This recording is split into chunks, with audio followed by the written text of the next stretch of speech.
I mess up, if say I obviously didn't, but say if I cheated on my girlfriend, it's fine. God's gonna forgive me. She's gonna forgive me. I'm gonna be fine. But that's just a cop out. Right. You know what I'm saying? I think that's a cop out all the time. It like doesn't contribute to that long-term solution for your subjective sense of what the problem is, right? Exactly. I guess that makes a lot of sense too, though. I mean, because like I said, we all try and find that subjective sense of like what our solutions to our problems are, right? Yeah. So like sure. whatever our present problem is, whether it's lust or whether it's greed, I think we all have those inherent, sins that we battle with.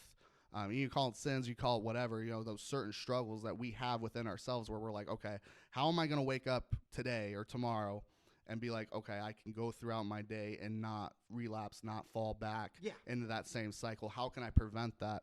But I guess where I think I stand is like there's a solution to it, but that solution is going to take a lifelong journey, and you're always going to have the problem come back to you. So I guess my whole thing is like keeping that conscientious part of reality intact. Like, okay, I'm gonna go about my day, say if I'm like hiking or something, I might have something pop in my head where I'm like, okay, this is probably not a good thought, because this thought's gonna cause like a chain reaction of other thoughts that could be detrimental to what my short-term, long-term goals are. If that makes sense. 100%. So it's like I feel like there's a consequence to it, and I do believe that every human out there, I do believe eventually we're gonna have to pay for some of our sins, some of our wrongdoings that we've done, Jefferson. Whether it's hooking up with a chick, or whether it's maybe cheating off somebody in school, or whether it's you stealing money. I do believe eventually we will have to pay for some of the wrongdoings we have done. The heartbreaks we've given other people. We made other people cry. But my goal is to make people laugh. You know what I'm saying? But in the past, I have made people cry, and sometimes it's like, man, like I can't believe I was that kind of person. You know what I'm saying, bro? Right. Because that's my whole thing too, is like I've seen people get hurt. I've been hurt. I've seen people get sad. I've seen people get mad.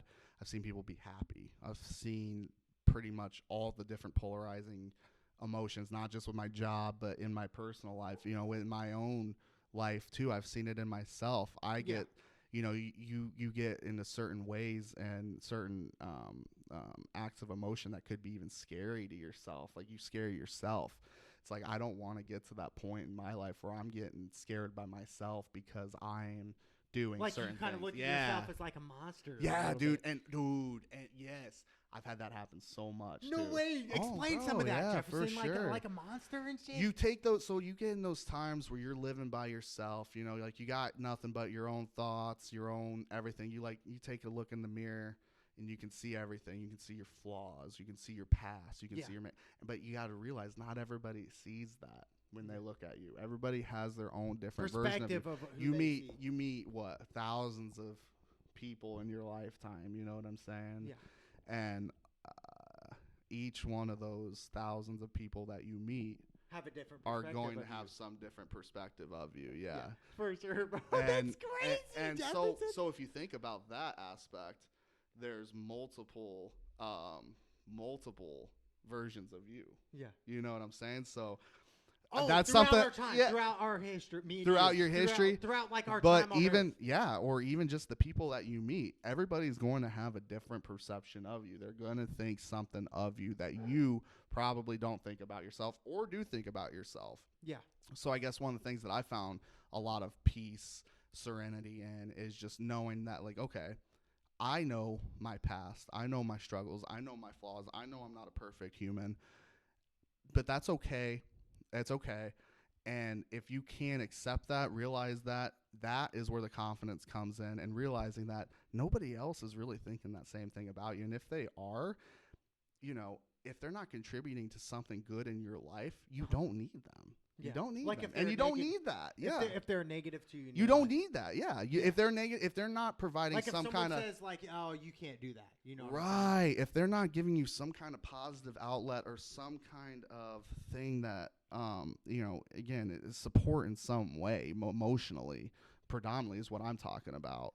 If they're not like reciprocating, we talked about reciprocating those feelings and those, if somebody's talking to you about something personal, like you're being empathetic to that. If they're not doing that, then they're not really providing good stuff for you in your life. They're not, they're not contributing to a positive solution. Yeah. And outlook. Yeah. For sure. That makes sense, bro.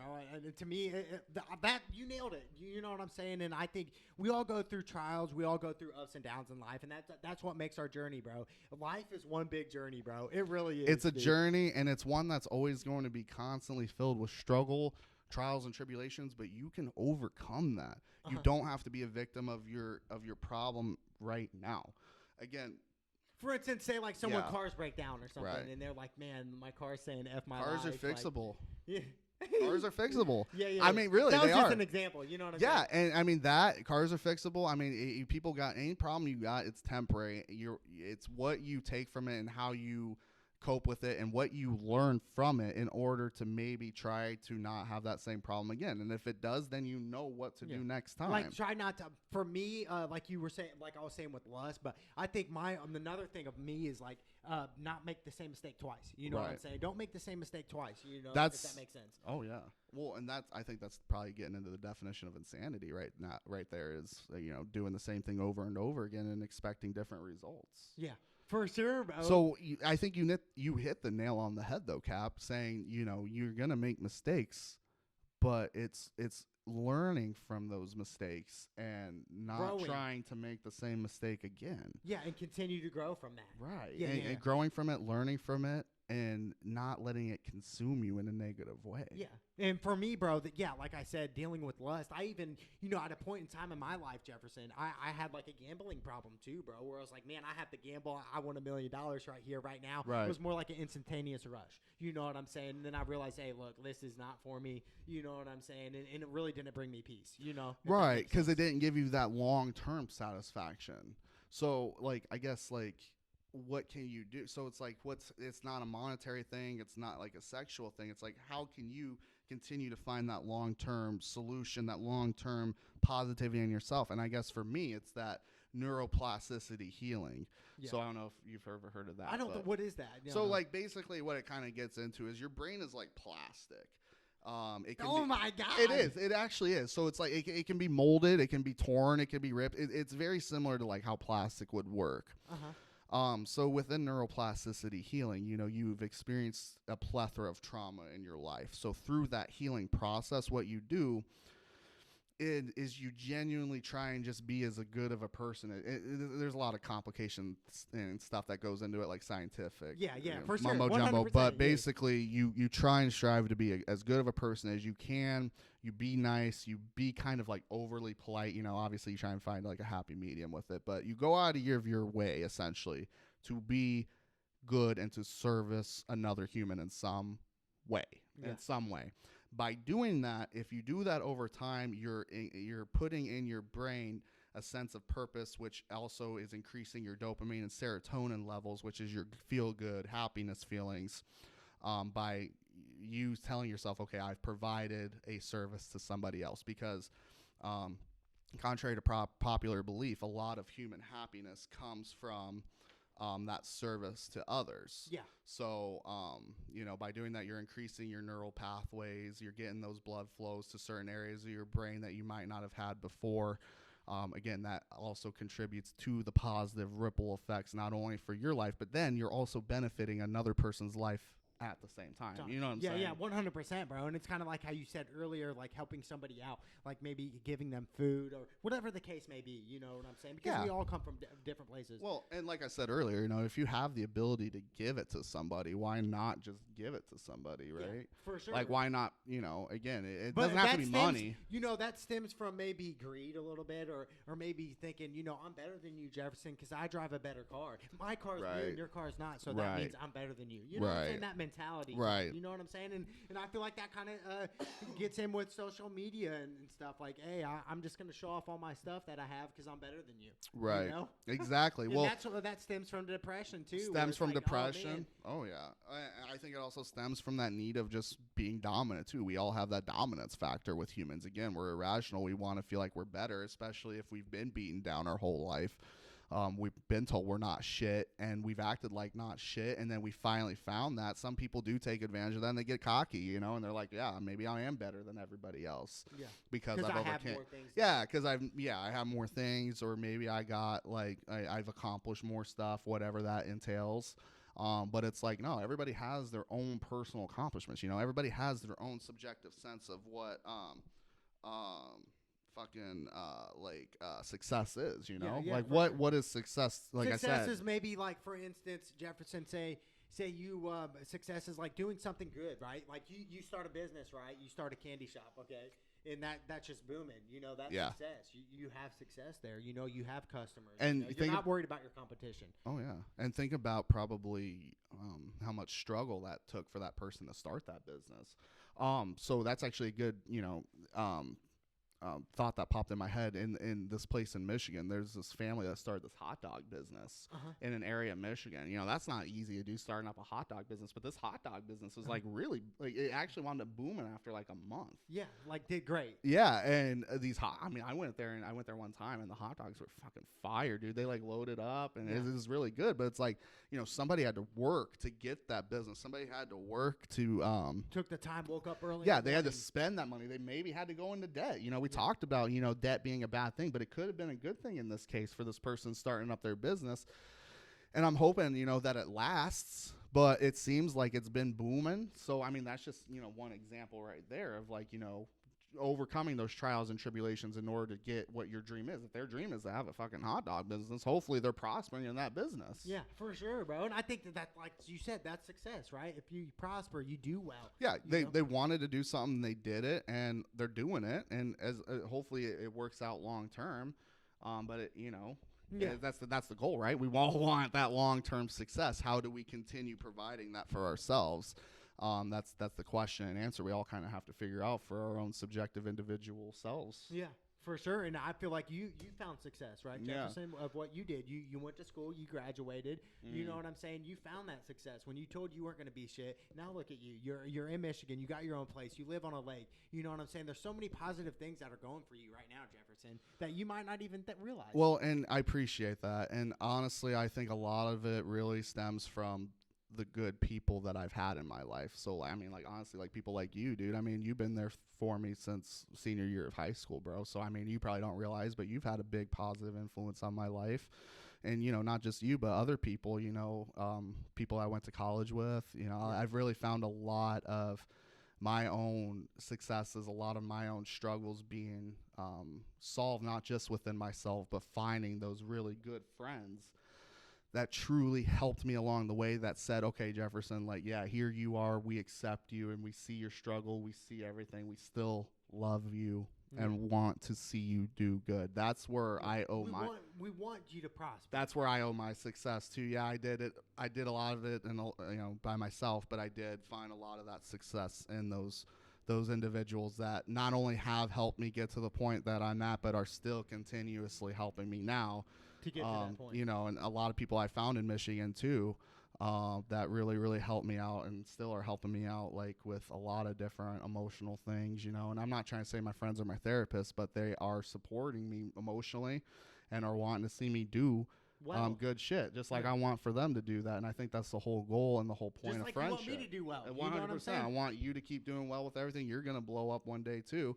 And that's the whole thing, is like, we got to keep supporting everybody, and especially the people that we love, in their endeavors and their goals and what they want to accomplish. Again, it's not supposed to be a one-sided thing. It's supposed to be something that everybody is reciprocating. What goes around comes around type of thing. Yeah, 100%. Yeah, what goes around comes around. I ultimately believe that you do good to others, good things will come back to you. You do bad things are going to come back to you. Absolutely, Jefferson. It's that thinking. It's that whole aspect of thinking and putting that thinking into that realistical portion for yourself. Like, what is reality to you? Are you creating that and manifesting the reality that you want for yourself? Like, manifest it. You nailed it, bro. Like, even like what I'm doing, bro, in my life, like, I've kind of like manifested that. Like, it's taken me years. You know what I'm saying? Like, but you're still doing good. I thought I'd already, you know what I mean, be where I wanted to be in life and stuff. You know what I'm saying? But like you said, manifest. I always saw it, and I continue to see it every day. Yeah. You know what I'm saying? But being appreciative of, like, the present, though, I think is the big thing, because it's hard for all of us to live in that present moment, the right here, right now. Again, you don't want to live too much in the present to where you're accepting blissful ignorance, but you want to find, you know, that medium where you're like, okay, I can live in the present while still being realistical of what the struggle could be. Yeah, for sure, bro. You nailed it, bro. And I think I kind of need to get better at living in the present as well. I think we all do. I mean, when I was, in my younger 20s, it was always like in the present, like live or die in the present. And nowadays, I kind of think more about the future a little bit. Is that a bad thing, Jefferson, to think about the future? I don't think it's bad to think about the future. I think it's bad to dwell on the future, if that makes sense. For sure. Makes absolutely. I think it's very not good to hope and wish for a certain future to happen. Like, I think it's good to have a goal, but you don't want to waste your energy on what the future could be.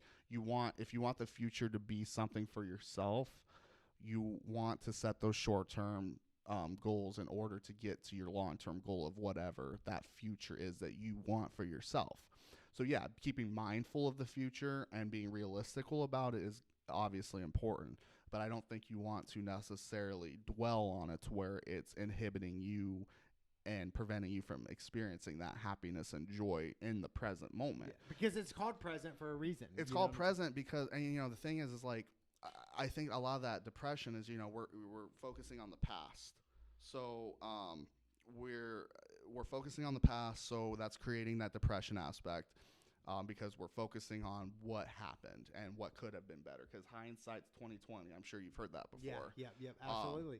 We can always think about what could have been better in the past, what we could have done differently. But again, it's that portion comes into not accepting the fact that you made a mistake. Yeah. And you're beating yourself up for making a mistake. And I've done that, bro, many times. You know what I'm saying? I beat myself up and stuff like 100%. That. 100%. I mean, the important thing is realizing you're going to make mistakes, but learning from that mistake and trying your best not to make the same mistake. But that anxiety aspect is that dwelling on the future. I really do believe people get that anxiety by like, what's the future going to happen? No, I wouldn't say I dwell on the future, Jefferson. I would say I look forward to it. You know what I'm saying? Just because I'm taking, like you said, short-term goals, steps towards that, bro. So I look at the future as like a birthday present, you know what I'm saying? Like, it's coming eventually, and I know it is. You can kind of feel it. So you don't like dwell on it at all? Like you don't like get like fearful of the future? Because I think I do sometimes. I wouldn't say dwell. I would say I look more. It's kind of like I like it because it's kind of like a feeling like. Do you ever sense maybe like sometimes when there's like an animal behind you or something and you sense it? It's like that's for the future. Yeah. Like, I sense it, bro. It's so close, bro. I can feel it closing in on me. Right. You know what I'm saying? Like it's right there. Yeah, and that's talking about that. I'm not trying to get off topic, but that's just a crazy thing to me. Is like how we can sense certain things. Like what is that from? Like how can we as humans like sense certain things? That's our mind, that's just our conscience, bro. You know what I'm saying? And that's what I was talking about, the Holy Spirit to you and stuff like that. You know what I'm saying? Like you know how you can like feel somebody's eyes on you when they're watching you and stuff like that. What is that about? Now I would not say that. I don't look at that like the future, like when someone's staring at you. I would say like it's more like you're closing in on something. Like, when you see like a lion chasing after a gazelle, like something like that, like you see it closing in. Like that's how I look at my future, bro. Like I'm looking at it and I'm looking at my dream and like I can see it, bro. I can see it when I sleep and it's just like it's there, bro. Like it's there and I know, and obviously me right now, it takes time, bro. Anything you do in life, it takes time. Whether, like you said with the relationships, like, you had the wrongdoings. But I just think ultimately, bro, I think we should be excited about the future. Yeah, you think we should be excited about the future? 100%. I'm like, I'm genuinely nervous about the future, bro. Why is that, bro? What causes you to have those feelings? I guess maybe part of it is the fact that maybe I see a lot of stuff in mainstream media. I see a lot of things regarding our tensions with other countries. I see a lot of things, regarding, drug usage increasing, abuse increasing on kids in the United States. I'm like, is it going to get better? And I guess maybe I'm kind of pessimistic in that sense personally because, I do see a lot of the bad shit in the communities of Michigan where it's like drug use is like really increased. Yeah. Abuse stuff like that. improper supervision. So it's like, is this going to get better or is it going to increase? And if it's going to increase, like, how do we stop this? Yeah. Can it be stopped? And I guess I started asking myself a little bit of questions, which maybe causes a little bit of anxiety for myself. Right. But don't shit. Like that though, Jefferson. Just look at your life where you were at when you were a kid to now, bro, and you made a lot of improvements. So I think for you, it's more like don't look at it too much as much as I do, but I would say look at it as like, you know, a present, bro. Really though, Jefferson, don't be nervous about the future. You shouldn't be nervous about it, bro. Right. And I understand you. Sometimes you get nervous if you receive a birthday present, like, oh, what is it? I think you should more be, maybe it's like a blessing, bro. Every day's a blessing. You know, every day's a like, blessing. We didn't deserve life. You know what I'm saying? Us humans, we didn't deserve this. You know what I'm saying? We didn't deserve freedom. You know what I'm saying? Right. Well, I mean, yeah, but I do think like, yeah, I do see your point, and I think a lot of that personal happiness does come from that. But it's hard because I do think we do live in a society where a lot of it is controlled. You know, what we see, what we're fed informational wise. I mean, food too, GMOs, everything that's on the shelf that's not real food. I mean, what, like fluoride in the water, fluoride in our toothpaste, you know, when we're in a society where there's all these inhibitors, things that destruct us, how can we truly be free? How can we truly live?